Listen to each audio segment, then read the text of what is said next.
How to resize and arrange charts on your monitor. You can resize any chart by dragging its sides or corners to adjust its size. MetaTrader also offers built-in functions to arrange charts automatically. Go to the Window to menu at the top of the platform and choose from options such as Tile Windows, Cascade Windows, Tile Horizontally, or to Tile Vertically. Each open chart window will have a tab along the bottom of the chart window. If you're viewing charts in full screen, you can switch between them using these tabs.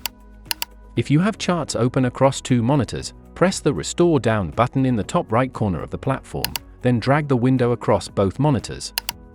You can then arrange the charts manually across the two screens. Thanks for watching. Stay tuned for more exclusive videos.